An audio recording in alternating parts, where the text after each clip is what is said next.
Good evening, and welcome everybody to yes. There we go. Okay, it's official. We can start it now. Craig, are you ready? Yes, I'm ready. Oh, wow, that's very nice.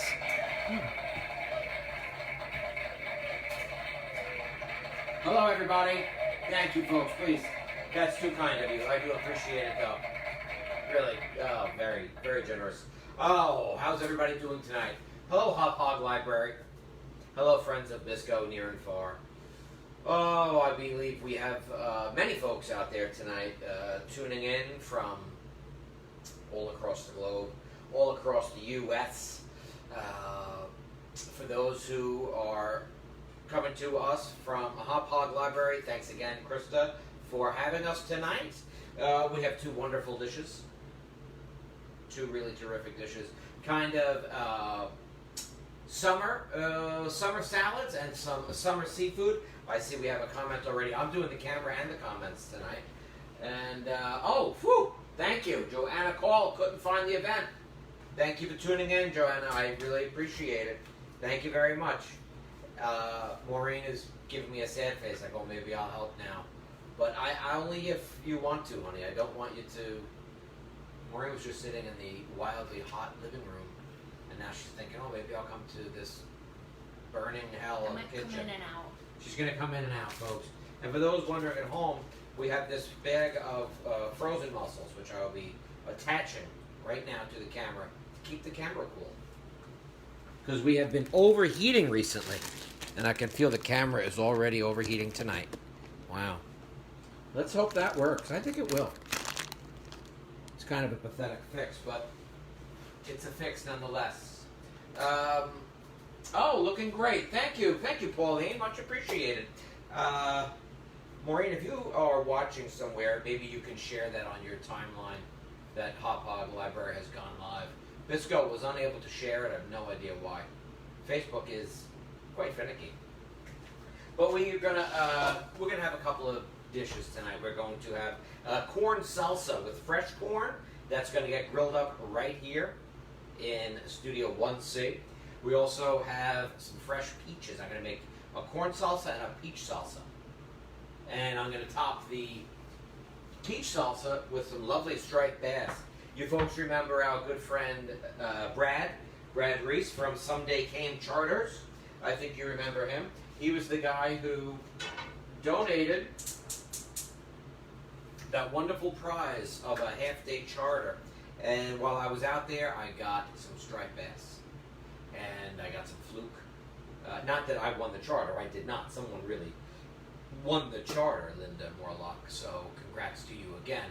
But on a separate note, I was out there fishing with Denny and Mickey and my buddy Brian. And Captain Brad put us on some striped bass and some fluke. Last week I made the fluke for a fluke piccata. And tonight we were going to be doing a flounder over a peach salsa. But since I had this lovely striped bass, I thought we should move that striped bass. So that's what I'm going to do. Oh, let's see. We have some questions here. OMG! Johanna Call says, OMG. Thank you, Pauline, as well. I am looking good because I recently got a haircut. And it was time. So I have some striped bass here. I'm going to take it off right here. Behind me, I have a black cast iron pan working. I'm going to get that nice and hot. And I'm going to get a little hot. Well, I'm going to get some olive oil in there. And I'm going to sear up this striped bass. Now you'll see right here what it looks like. This has been filleted. There's no bones in it. Brad did a very good job of taking out any bones. So nicely done. I have two pieces here. And maybe I'll cut them into... No, I'll leave them just like that. Alright, I'll cut them into 3. That's because you were the cameraman and the chef. Thank you, Joanna. Oh, I thought you were just saying OMG because you were happy to see me. So, I'm going to cut that right here. So now I have 3 pieces of striped bass, all the same size. I'm going to grab a little bit of salt and pepper. And then I'll bring the camera down for a wonderful view for you to see this. We're going to put a little crispy crust on this guy here. Look, going high on the salt.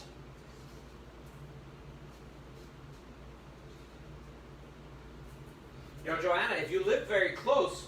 Hey, Lawrence is here. Lawrence, somebody's got to send me an email with your address. You know, we have a tote bag with your name on it. Well, let me rephrase that. We have a tote bag that is got to be sent to you. It doesn't really have your name on it, though.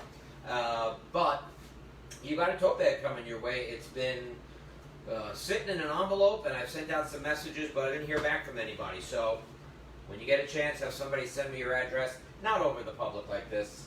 Just send us a notification there to Block Island Seafood at the Block Island Seafood Company page. Or you can email Craig right here. I'm Craig. You know that already, though. You can email me, Craig at blockislandseafood.com. So, I've got here these wonderful pieces of striped bass. Just want to get them in the oven and get them on the pan first.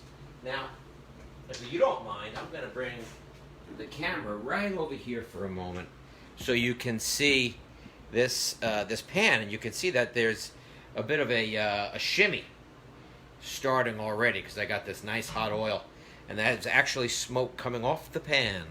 So what I'm going to do here is, first of all, go. You can hear that. You can hear that. I know you can. One more.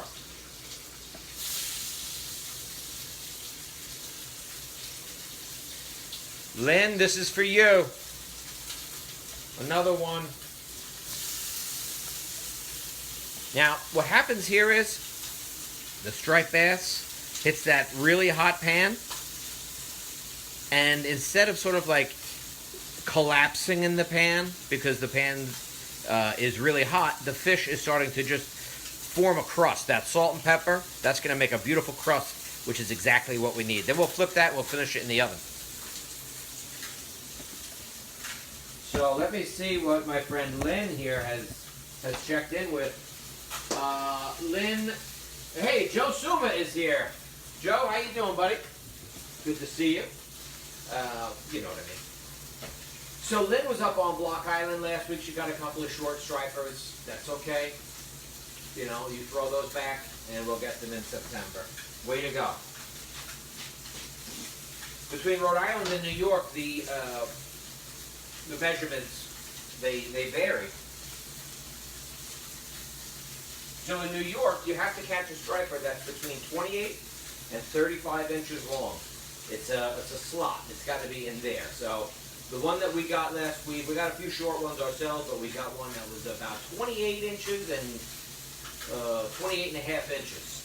And that gave us, you know, obviously 2 fillets, each about that long. And we cut those up. Really gave out a lot of meat. The beef salsa recipe right there has been posted. What flavor? What type of flavor is it? Because Joanne has never had striped bass. Well, Joanne, the thing about striped bass is it's not a very fishy fish. Like, for example, bluefish. Oh, you don't want to mess around with bluefish. They're very oily and extremely fishy. Striped bass has a pretty clean flavor to it in that you know you're eating fish, but you're not sitting there thinking, oh my God, I'm eating fish. So I really highly recommend it.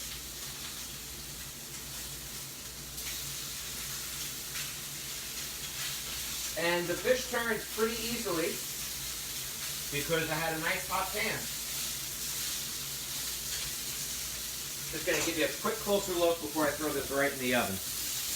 There you go. You see I tossed them once. I got the nice sort of brown crust on there. And I'm going to put this pan right in the oven. I see my buddy Rich is checking in, and he's asking, did I catch with my buddy Brian? Yes. This is the striped bass that I caught with my buddy Brian. right in the oven. Alexa, set a timer for 6 minutes. For how long? 6 minutes. 6 minutes. Starting now. Thank you. Now, where was I? Did I catch this with Brian? You bet I did. Is it fleshy or bony? Joanne, striped bass is a fleshy fish. Bony fish, like for example, in the northeast up on Martha's Vineyard, they might call it a scup. Or here in New York, we would call it a porgy. That's a very bony fish. It's a small fish with not a lot of meat on it, but a lot of bones. So the way that a lot of people used to cook those was to take the fish and scale the fish, put a couple of X's in it, and dredge it in some flour, salt and pepper, and then they would deep fry those porgies they would take the head off and then deep fry the fish in melted lard. My old buddy Skip told me that's the way he used to eat it. He used to get a lot of scup or porgy out of Sheepshead Bay, Brooklyn. And that's a very bony fish. That's a fish I really wouldn't even mess with. Striped bass, though, is a very fleshy fish with very clean and it's not tasteless. It's not like a fluke or a flounder, which is a very mild flavor. I would say that fluke or flounder might be the starter kit for fish, right? And obviously we don't talk about tilapia here because we don't eat that. And fluke or flounder, that's where your intro to fish 101. Not very fishy, very thin, very white fillets. Striped bass would be sort of the next level up in that it's definitely firmer, it's definitely thicker, and it has a little more of a distinct flavor.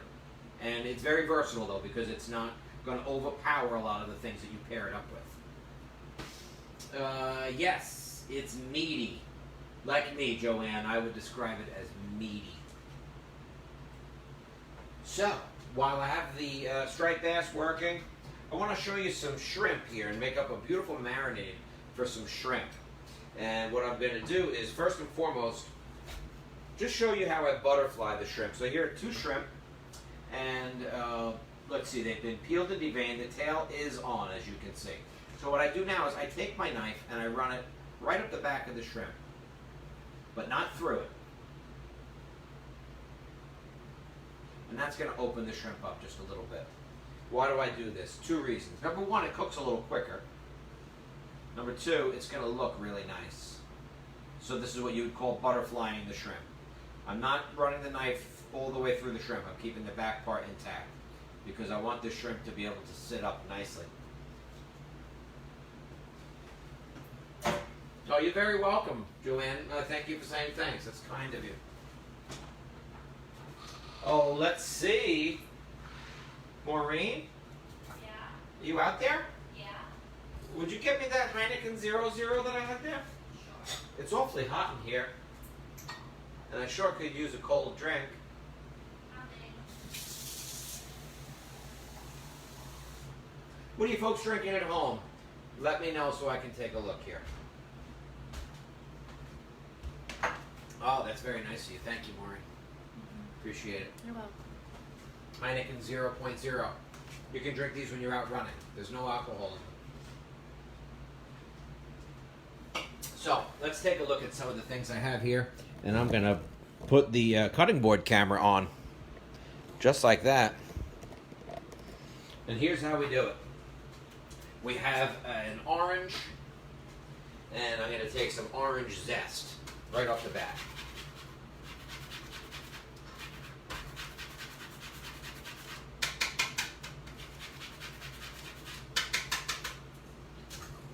Put this into the shrimp. Hey, Rich, if you're out there, I think we have a Guam story coming up. I'm going to take some of this orange right here, fresh orange juice going in. This is a wonderful, wonderful marinade I'm going to make right now. We call it a citrus marinade. And right there I have orange juice. And here I have some lemon. I'll put a little bit of lemon in there as well. You can go with just the orange juice if you prefer. Totally up to you. But I have some salt, I have some pepper. This was a marinade that my buddy Wesley at Lobster Inn, similar to this, he showed me something like this, and then I think I've sort of bastardized it a couple of times. So a little bit of hot sauce in there. You can put some smashed garlic if you like. Whatever you want, really. It's a marinade. So you want to know that the flavors that you put in here are the ones you're going to taste when you cook them. So if you look right here, I've got orange juice, I've got lemon, I've got zest, I've got the orange zest, I've got salt, I've got pepper. I can put in some cilantro if I want right now, but I think I'm going to leave this just as is. There we go. Just sort of mix that up. And then I'm going to tell you my ceviche, my Guam ceviche story in one moment.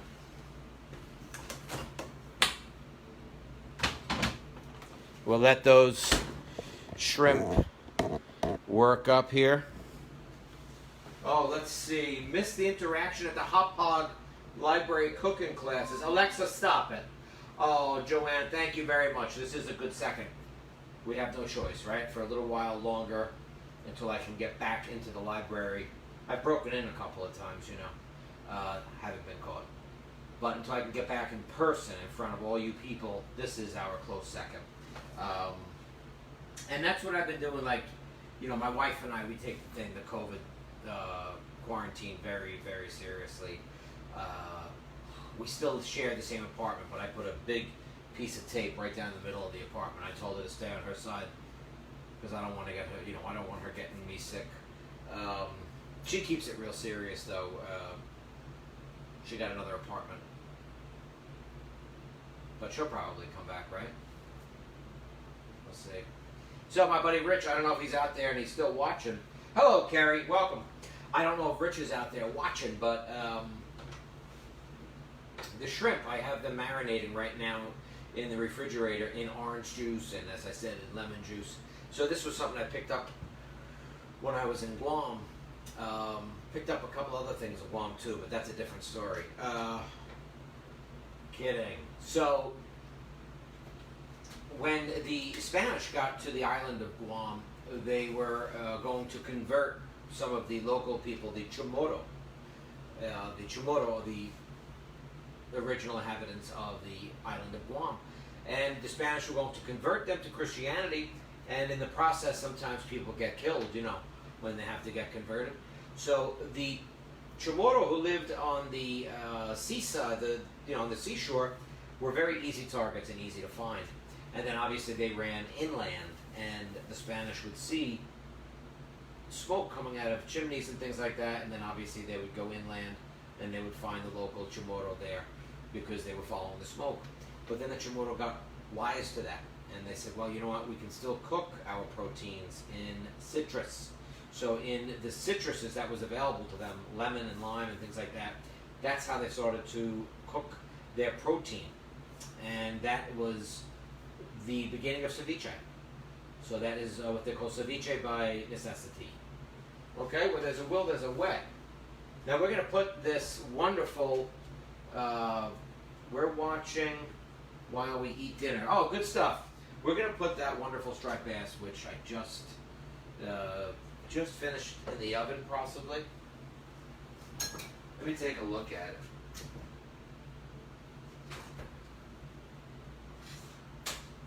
Oh my gosh, by golly, it looks gorgeous. Really does. I'll give it 2 more minutes. Alexa, set a timer for 2 minutes, would you? 2 minutes, starting now. Thank you. So I started a couple of items here. I have a little bit of... Time. Sometimes she doesn't know when to shut up. So I have a little bit of peach. I have some chopped up tomato and some red onion here. I'm going to show you just how I did that and some of the other items. But let's set up the cutting cam, shall we?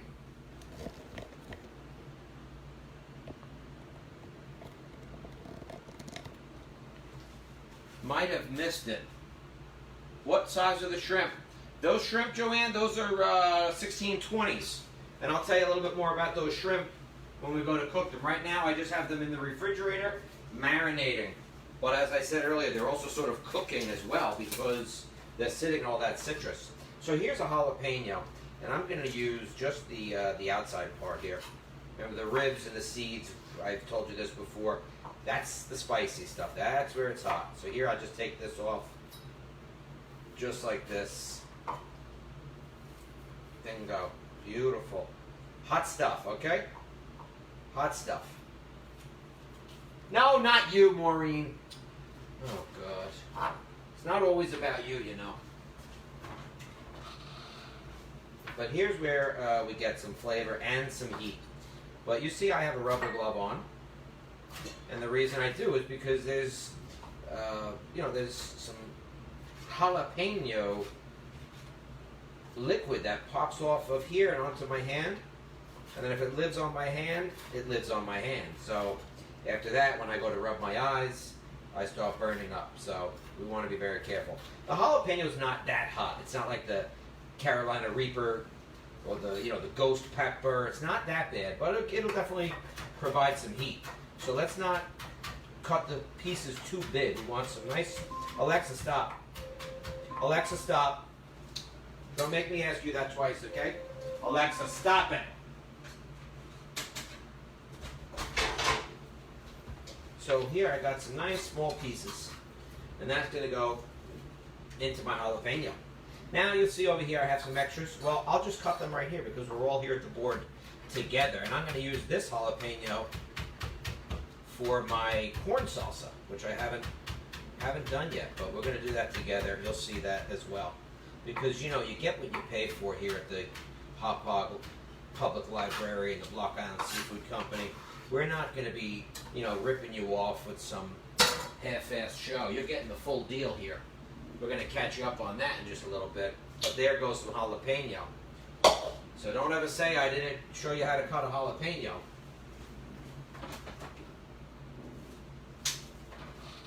But as I said, watch your hands, because that stuff's hot. Now, here's a peach. This is really important. Look at this gorgeous peach. It is from a farm in Washington, Connecticut. And I couldn't get a good peach to save my life in the supermarket. So my mother-in-law said, I know where we can get some good peaches. And she took me to Washington, Connecticut. It was so deep into the woods, I thought she was taking me somewhere to off me. I don't know. A little pit in there. We're going to pop that pit right out. No problem. So the folks up at this farm told me that there was a huge frost back in April, which really devastated the peach growing this summer for them. But I checked out with my cousin in Southampton, and she said out there it's been fine. So if you're in Long Island, get yourself some peaches. Normally the pit pops right out, but this one didn't. But you got to get sort of a fillet of the peach anyway, and that's what's going to help us get some beautiful pieces for our salsa. So here's how I do it. I get just like this, right? I'm going to cut this right in half, and now cut it down here. Get some small pieces. A little bit of pit left in there, Craig. Okay, those are perfect sized pieces of peach. I had one of these the second I got back to the house, and it just was jumping with flavor. We got about a really good 3-4 week window with peaches right now, so I try to get as many as I can. My buddy Bob Sacamano down at Bob's Fruit, he's got some of the best peaches in Woodside. But there's nothing better than on a hot summer day, having a fresh peach, popping into that and having the peach juice running right down your chin. Dare I say it, it's even better than Mr. Softy. I know that's probably sacrilege to many people, but that is good stuff right there. Alright, I got the peach. The peach cam. I think that's what we're calling that, right?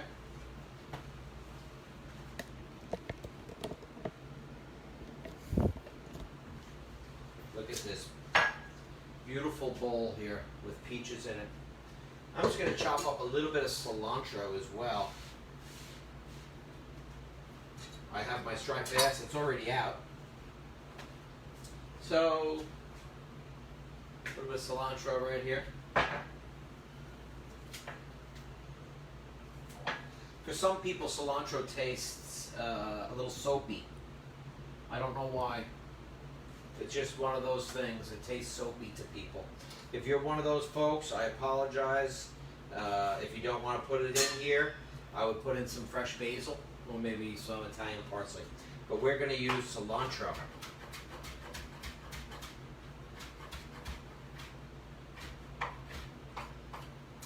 Yes, it's got a distinct flavor. And if you're not used to the flavor of cilantro, get used to the flavor of cilantro. I wasn't at first. I didn't care for it, but now I love it. You know, that's the way it is, right? You know, when I first met my wife, I didn't care for her at all. I'd say probably the first, 2 years of dating, I kept saying, what am I doing with this lady? She's a lunatic. And now we're married. So, you just learn to love things, I guess. I'm kidding, honey. She's in the living room, but she can't hear anything. Poor thing. A little bit of honey? No, not you. You don't need too much honey on this one because this is really sweet enough. Take this spoon. If you don't have one of these, go to a local high school cafeteria. Okay, that's where these are. Just kind of put this around. Maybe a dash of olive oil. I don't know. Might seem crazy, but just a touch of salt. Kind of bring out all the flavors and bring them together. Oh boy.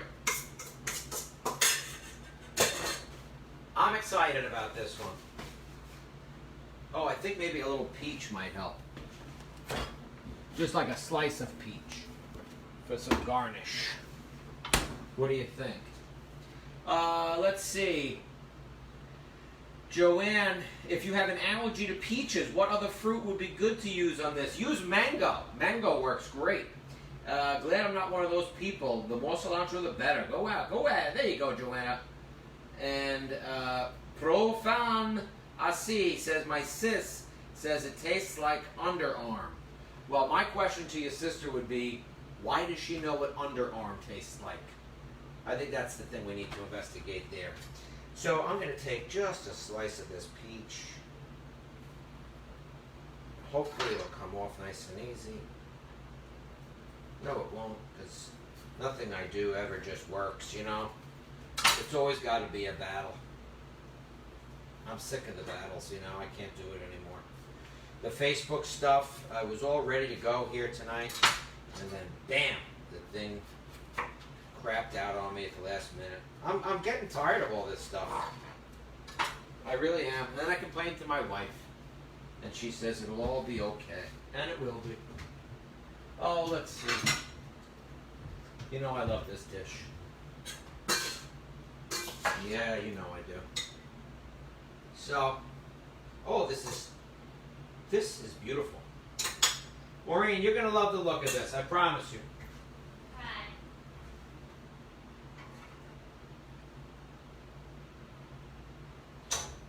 This is striped bass with a peach salsa. Oh my gosh. Let's just put that little piece of peach right there. Are you kidding right now? That is such a win. That is a great, great job, Craig. You've done so well tonight. You've really done great, Craig. Oh, thank you. Thank you.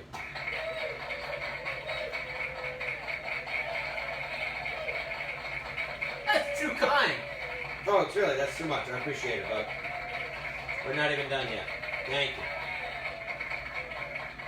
Oh, yeah, I think my friend Will and Kathy are going to enjoy this one tonight.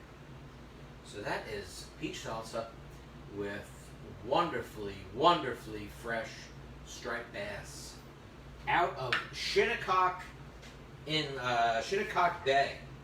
And here's a piece of this peach. Now you want to get a peach that's not too hard, because that means it's not ripe, not too soft, because then it's maybe ready for peach pie. Sometimes you get a mealy peach. Nobody likes a mealy peach. This is a great peach. Unbelievable. That is as good a peach as I've ever had in my life. I can't stop. I can't stop eating it. Sorry. Oh, delicious. Now, what can I do? I can tell you about some corn on the cob, can I? Let's see if we have any questions first. Very appetizing. Micah says he thinks it tastes like stink bugs. Micah, you shouldn't be eating stink bugs. Please. What are you doing down there? You know what you need, Micah? You need a weekend camp with Uncle Craig up here in Woodside. That's what you need, okay? Bring the D&D, the karate. You'll need the karate up here. You come on up here for a week, and we'll get you to kick that stink bug habit, all right? Those bugs are no good for you. Give you bad breath. Looks delicious. It is delicious, Ma Gabriella Abaco. So cool for the summer. Yes, Joanna, you were right. How would that salsa be with some salmon? This salsa would be delicious with salmon. This salsa goes great on chicken, and I'll tell you something else, this salsa goes great on pork. Urban, can you post the link for the recipe? Yes, Ma Gabriella, if you just scroll up in the comments, the library has already posted the recipes for you. Now, this is something, folks, when people say, don't try this at home, I want you to try this at home, okay? Because we're bold. If we're nothing else here at the Block Island Seafood Company, we're bold. So, let's show you how bold we are. I'm cooking corn on an open fire in my kitchen. Oh, I'm starting to hear it crackle.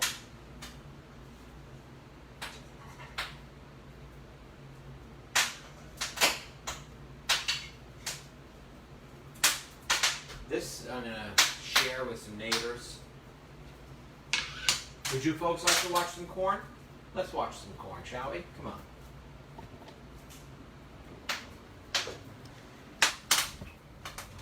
You see that? Look at that. Who says that? Whoa. Hey, Lawrence. Yummy. Looks good. You bet it is. Pro fan hears that corn popping. And that's what we like to hear. All right, this is tongue cam. These are the tongue cams. Watch out. Oh, Craig. Oh, Craig. You're so pretty. You're so good looking. I love your haircut. Thank you, tongues. Look at that. You see what we're doing? That's exactly what we want to do. Just get a little color on here. And you can about do, I don't know, about 2 or 3 of these at a time. Obviously, if you're like most of America, you don't grill corn inside. You probably have a barbecue or something like that. But my wife will not let me have a gas grill in the apartment because she is selfish. Yes, folks, you heard that here. I wanted to have a gas grill for our anniversary. I bought my wife a beautiful gas grill, and I went to set it up right here in the kitchen, and she told me no. She said that I can't have the gas grill in the apartment because it was unsafe. Well, if it's unsafe, what am I doing with this thing then? We never get to use it. We only get to use this when she's cooking.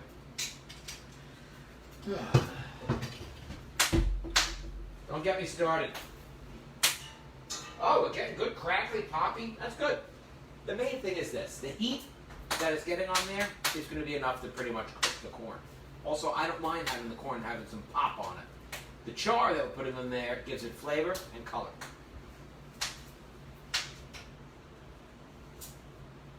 Yeah, way to go. And I think what we'll do is get you set up as well for some cutting cam.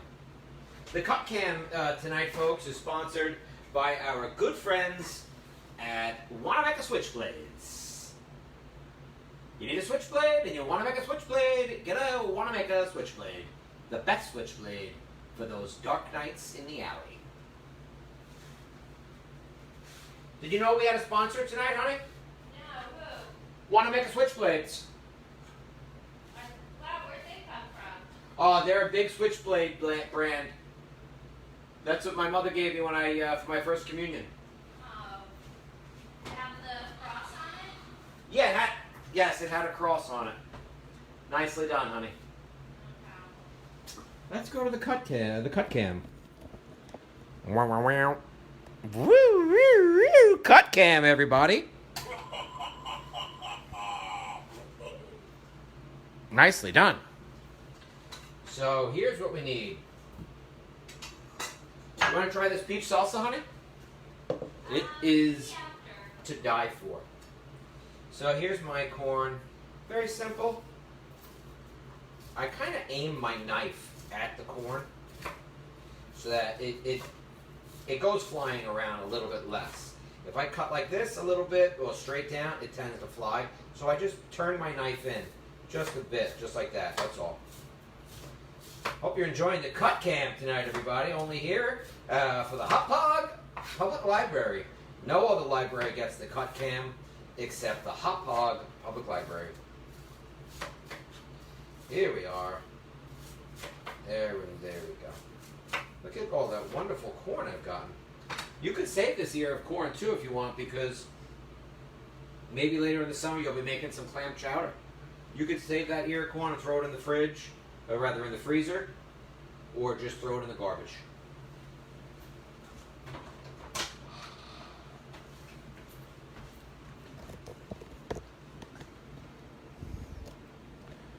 Nicely done, everybody.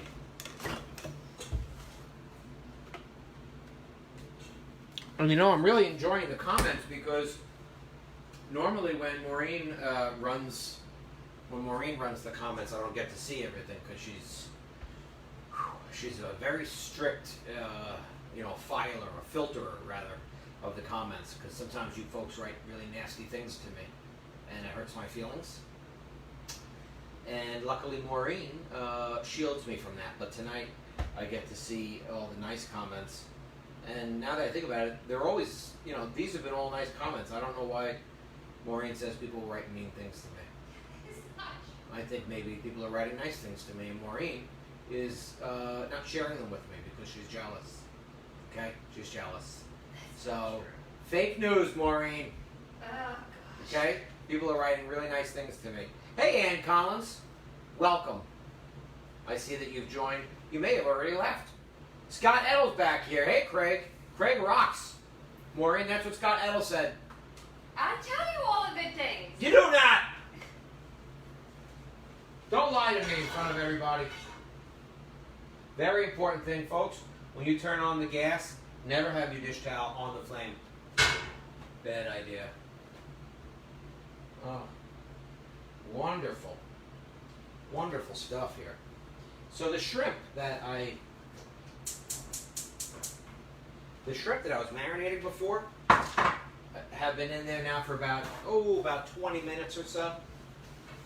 Well, in those 20 minutes, they've already started to cook. Like I was saying about ceviche, the acid you did in college, you know how that cooked your brain? The acid that we put on the shrimp starts to cook the shrimp.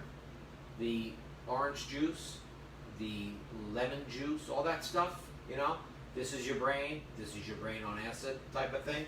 So some of the shrimp, for example, this one here, you may or may not be able to see it. I'm going to give you the close-up shrimp cam. There's some some little perks of bright white. That's because the shrimp has actually started to cook in the refrigerator, sitting in the acid. Really neat stuff. That's science, okay? For all those of you out there who still believe in science, I just showed you some science. Now I got a pan over here working away, getting that good and hot with a little dash of oil. And then I'll come back and maybe we'll throw a little Old Bay on the shrimp as well. What do you say? Sounds good? Sounds good. Oh, my mom checked in. Mom, thank you so much. Right before I was getting to come on, I said, Mom, you know, we have a show tonight. Hope you can find it. Because she has a hard time finding the show sometimes. And I couldn't get this thing to share on Block Island Seafood Company page. So I had it on my page, Craig Garrity. And my mom found us, so thank you. Hello, Maura Foreman. Great to see you. Debbie Darcy, hello. Good, good, good. And Craig, you are the best chef I have ever seen. Thank you, Lawrence. You heard that, Maureen? I did. Yeah. Yeah. They really, nice corn shucker. My mom would want me to get a corn shucker, which, if you're wondering what a corn shucker is you would take that ear of corn and they sell this ring. And the ring goes around the ear of corn with two little handles and you slide down and the corn falls down. You can go out and buy one of those at idontneedit.com. That's idontneedit.com or onemorethintowash.com. You can buy this gadget at onemorethintowash.com. If you don't have a corn shucker, you can use a knife. My mother and I disagree on this stuff. She loves her gadgets. She's got a thing that pulls the pit out of cherries because you need that, you know. But I never buy cherries. And she still is completely baffled by the fact that I don't have a cherry depitter. But I'm sure there are other things about my mom that, about me that drive my mom crazy. I'm sure there are. So we're going to go to the black frying pan, the Cousin Judy black frying pan cam.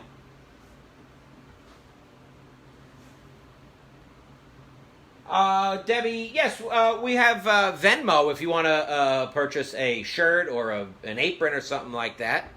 But otherwise, tonight we are being taken good care of by the Hot Hog Library.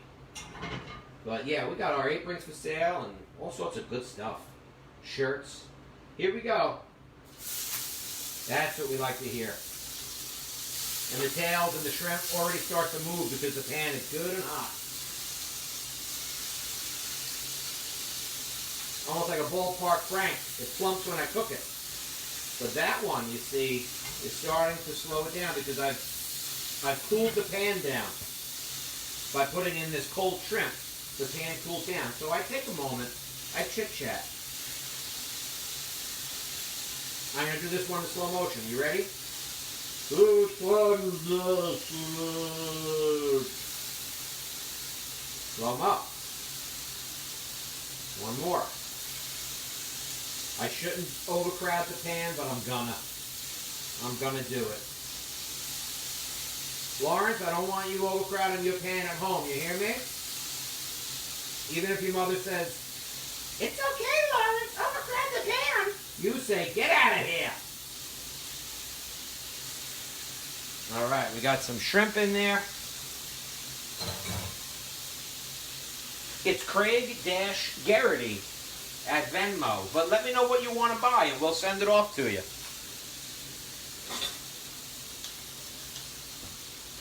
Okay, now, here's the first one I put in there. Look at a little char on there. See that? That's cool. That's what we like. Now, in an ideal world, we'd get plenty of char on these on a grill. But again, I told you all, my wife, who's very mean, will not let me have a gas grill in the house. By a show of hands on the Facebook, maybe some of you folks can write in and tell me who is allowed to have a gas grill in their house and whose wife or husband or significant other says they can't have one. I bet you it's going to be a low number, and that I'm the only one whose wife won't let him have a gas grill in the house. You know, it wasn't charcoal.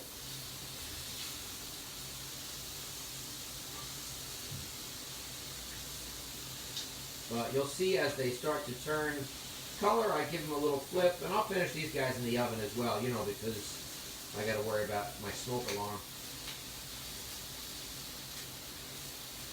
But we'll get some good color on there already. Oh, that's good. I want to show you that. See, what we have here is a combination of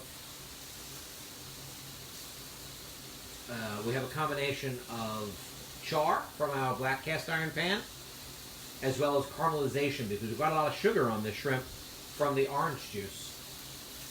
So make sure everybody's turned over, and I'll finish this guy. I'll finish this off right in the oven.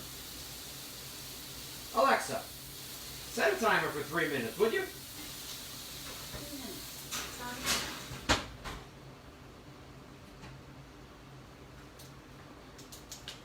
That's the flame cam, everybody. Flame cam. Oh, that's very kind of you, Debbie, but I do appreciate that. We, like I say, tonight we are being looked after and wonderfully hired tonight by our good friends at the Hop Hog Library. So for all you folks out there tuning in from Hop Hog, make sure to thank Krista Zaros for keeping Block Island Seafood Company going, as well as some of your other programmers. I know that none of them are as good as I am, but, you know, they deserve a pat on the back, too. I shouldn't have said that? All right, Maureen's telling me I shouldn't have said that. Well, if she were here to help me through this, you know, I wouldn't have been making these mistakes like that. Wonderful stuff. Now, we have here, oh my God, who chopped up some of this corn already? Oh, that's so kind of you. So I've got some chopped up corn. You saw me put the jalapeno in there already, didn't you? I've got some chopped up shallot. I'm going to show you how I chopped up that shallot as well on the cut cam. One moment. Let's get you over here on the cut cam. Now, the reason it's important tonight to show you how I cut up that shallot is because the red onion, which your recipe calls for, are probably not on the shelves at your supermarket. And the reason being, there's been a salmonella outbreak of red onion, I think in about 17 or 18 states. So what happened was there was a red onion that got salmonella, and it wouldn't wear its mask, and now 17 other states have salmonella thanks to that red onion. Okay. Thank you. Just a reminder, folks, to wear your masks. But I'm not sure where it started, but there was some salmonella that came from the red onion. Now, salmonella, correct me if I'm wrong, Rich, if you're out there still watching, you would not get salmonella from a plant-based product. But it's possible that an animal-based product got all over the red onion and it was shipped, and there you go. So it got shipped with the salmonella on it. Somebody didn't wash it. So you folks, I know you wash your stuff because I've told you to wash your stuff. A little bit of honey. No, not you, Maureen. Honey. Oh, gosh. You got to stop that. A little bit of honey going to go in here. Alexa, stop it. I'm surrounded by women who can't control themselves. I got some salt going in. Now, is the summer, you know, right about now, we're starting to really get Long Island corn. If you're out on Long Island back in June or July, and you're up on the North Fork somewhere in like Mattatuck or, you know, somewhere like that, and they've all got that one same exact sign. It's the big white sign with the giant ear of corn that's kind of like ripped open a little bit.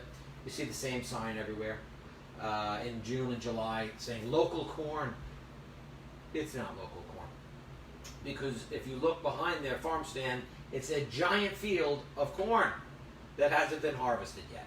But right about now, we're starting to get New York corn, and boy, the peaches, you know, there's that time of year when the peach is just perfect, and now we're getting into perfect corn season. boiled up. Some people I know like to put a little sugar in the water when they boil their corn. But if it's really great sweet Long Island corn, you don't need sugar in the water. Just boil it up, a little touch of butter, a lot of salt. Have at it. On a nice summer night, you know, maybe in a couple of weeks when we start to get a little less sunlight and it starts to get dark around, 7:15 or so. Sitting down with my baby and an ear of corn, that's romance. Isn't it? Isn't it? Yeah. Yeah. That's how I got Maureen. I said, honey, what do you say, me and you? A couple of ears of corn, some butter. It sounded like a weird proposition, but it was really just about eating corn. So I hear wonderful corn that I've charred up.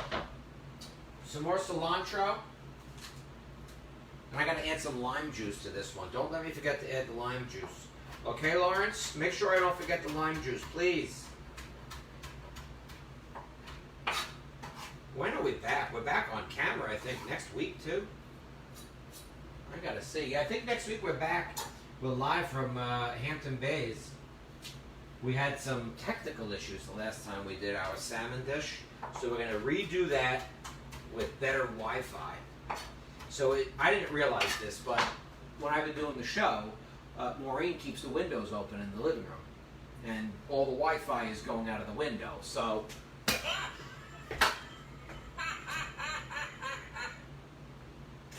the Wi-Fi goes out the window. So I told him to keep those windows closed.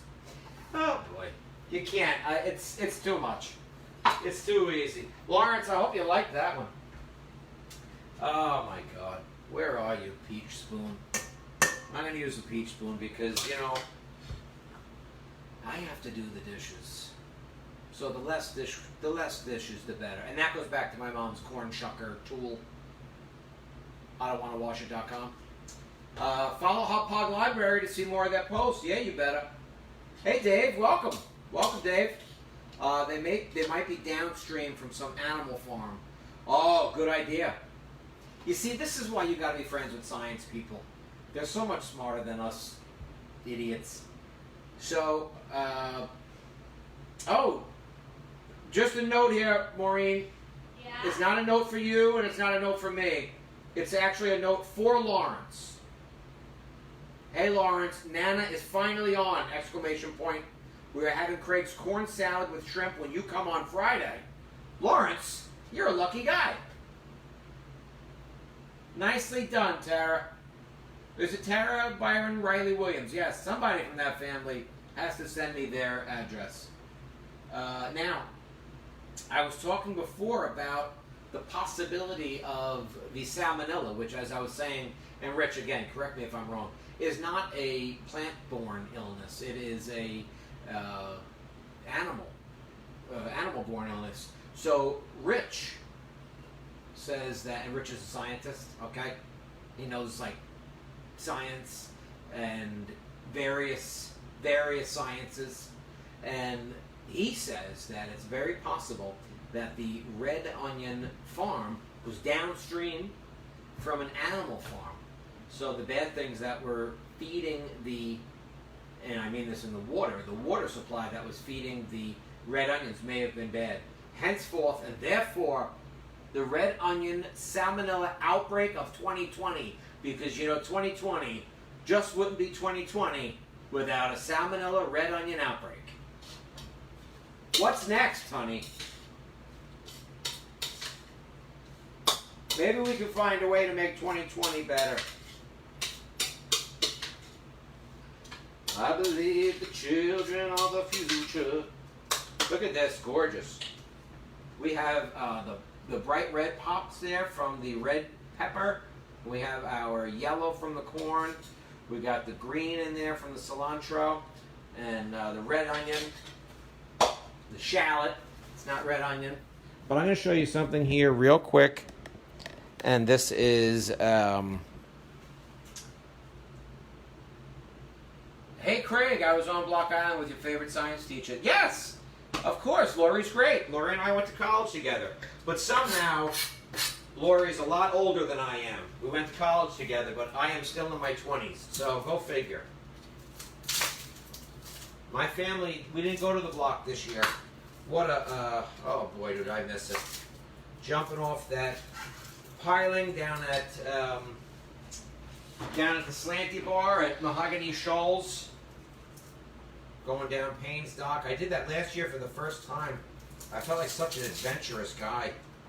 There's a bunch of pilings in the marina, and my cousin Johnny, Bubba, Sarah, they all got up there, they did it, and they jumped off this thing into the water. And I was scared to do it. But then I saw my brother Drew do it, and I said, well, if he can do it, I can do it.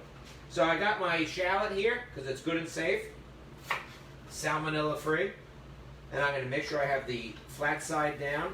I'm going to bring my knife back to the root. See, that's still intact. I bring my knife back to the root, just like that. Turn this.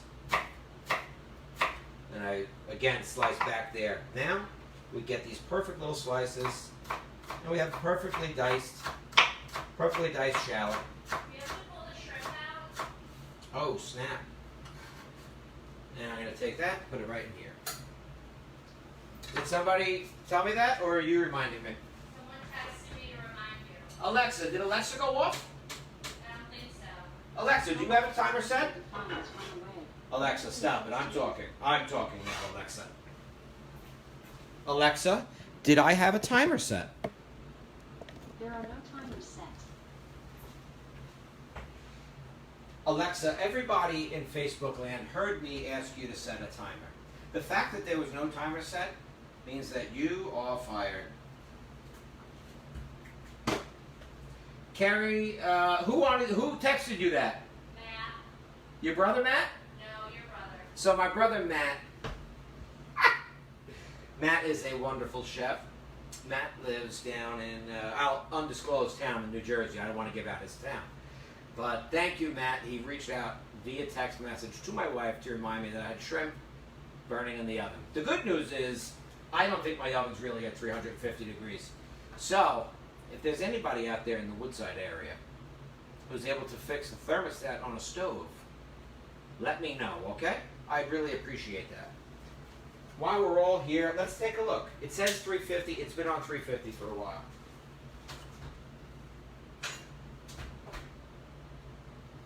About 175. So we got to get this thing looked after. Yeah. But my wife is too lazy to change the thermostat on the stove, so I guess I have to get a man to do it. Oh, gosh. Now you staying there tonight, Maureen. What a piece of work. I love her, but she could be lazy when it comes to fixing things around the house. But the heat's been getting to my wife. Poor thing. You know, she's working from home, so it's a bit of a change. She's constantly on the computer, taking phone calls. And the other day I wanted to give her a break. You know, I saw her going out with a huge load of laundry on her shoulder. I said, honey, stop it. Split that into 2 bags and make 2 trips. I thought it was nice. And that's kind of the nice things I do around here. So, let's get this thing plated and served up. I think it's been a little while since we've used our friend Johnny Longplate. Hello, Johnny Longplate. Okay, let's take a look at Plate Cam. This is the Plate Cam, sponsored by Johnny Longplate.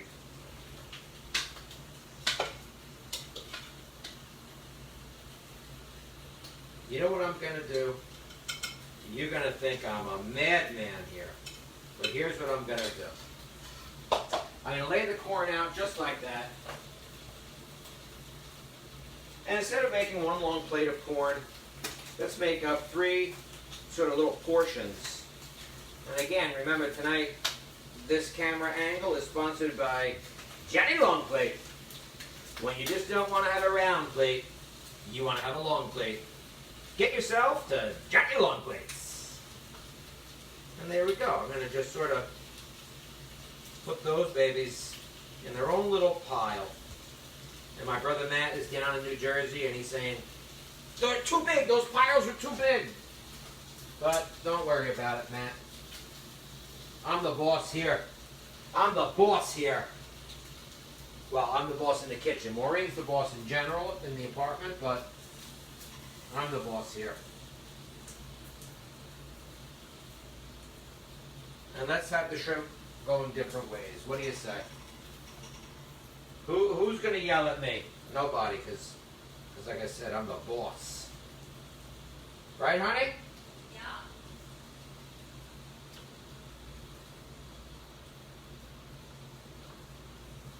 Oh my God, that looks beautiful. Let's get a close up on the Johnny Long plate cam.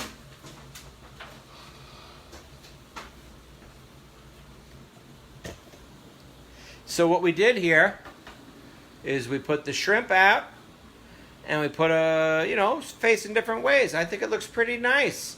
Now, if you want to cover this in cilantro and make people happy, go for it. Joanne, I appreciate that you love the presentation. Much appreciated. I think I might take a photo of this and put it up on my MySpace. Now, let's see what we got left here. Very important stuff. I alerted you all earlier in the program why I butterflied the shrimp up the back. It was so that it would sit very easily on top of the corn salsa. And as you can see, it sits up very easily. It's not flopping over. That's a drunken shrimp. This shrimp, standing at attention, just like that, sits up quite nicely. Nice job, shrimp. Thank you, Greg.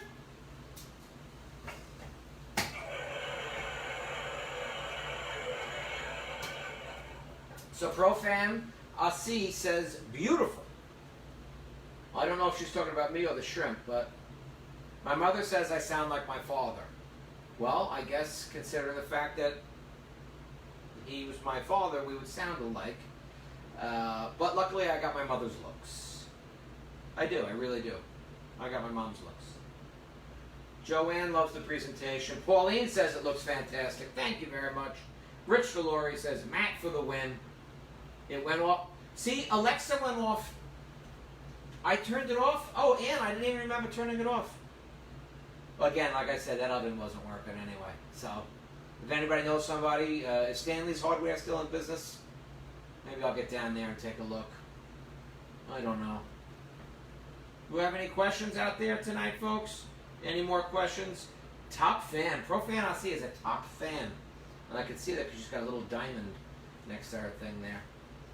If anybody doesn't have any questions, I'm going to have to go in and speak to my wife. So, please, ask some questions. Oh, when I was yelling at Maureen about the honey. You know, Ann, I didn't even remember that. It's too much. I can't remember all these things.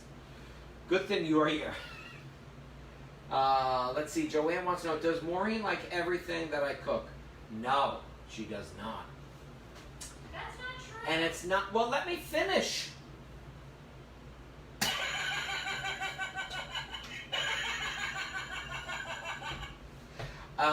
Let's see. Maureen pretty much does like everything I cook, and I'll tell you why.